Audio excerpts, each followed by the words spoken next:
7 that we've announced today for an astonishing $249.99. So on the device itself, what you'll find actually on the front is a 5.2-inch Full HD display.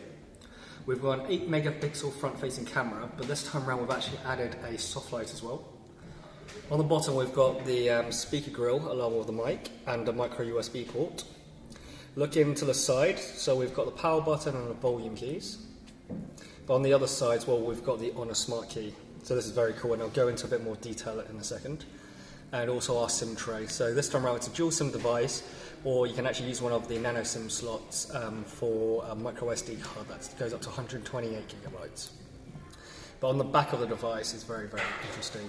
So you've got a 20 megapixel rear camera, dual tone flash, and also a fingerprint sensor. And with the fingerprint sensor is actually one of the fastest in the world. So I unlocked the device within 0.5 of a second. And also it's one of the first in the world to not have a metal ring. So therefore, within the same space of the first generation, we've actually got a bigger sensor to actually read your fingerprint. So to unlock it, very simple. And then we're done. So very simple. Again, can you see the gesture on the fingerprint sensor itself? Okay, so again, very easy. So touch and it's unlocked. As simple as that. But we've also got added functions, so it's what we call a smart sensor print scanner. Because the more you use it, the quicker it'll get. But also you can swipe down and you get notifications. Or if there's no notifications, if I clear that, it will actually take you to the settings. And then also if you swipe up, this is where you can bring up your recently used apps as well. But there's also other smart functions. For instance, you can use it as a shutter button. So if you're taking a picture in an awkward angle, you can actually use it to take a picture.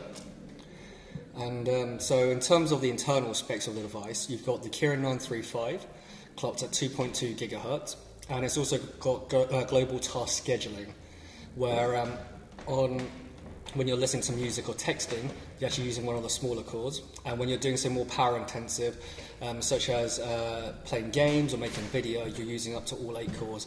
So again, it just helps with the power management of the device. But you wouldn't need to worry, firstly, because it's got 3,100 milliamp battery. With Smart 3.0 technology in there, you've actually going to get, for a moderate user, about 2.5 days worth of usage, or for a heavy user, about 1.2 days, so over 1 day worth of usage on there. So again, I'll unlock, and let's talk about the Smart Key. So the Smart Key itself is one of the first I've seen anyway, where we've got a dedicated hardware key that's programmable by the user. And that's the one on the side opposite to the power and the volume rock. Indeed. So just a moment, I'll focus on that. That's fantastic, thank you. Okay, so what I'll do is I'll just go through here. So if we just go to the Smart Key here, I've actually preset this. So a single press will open the torch, double press for the gallery, and then long press is for Google search. But what we can do is you can change it. So for instance, let's take it to Chrome instead. So again, straight away, I'll single press, the torch is on. Single press and it's off. And then double press, as I said it should take us to Chrome. There we go. So it's the first time I haven't used it. So I won't do the long hold because that'll take us to Google search where I'll have to input a search. And I think that is it. So in terms of the battery, what we've also got is actually it's got reverse charging as well.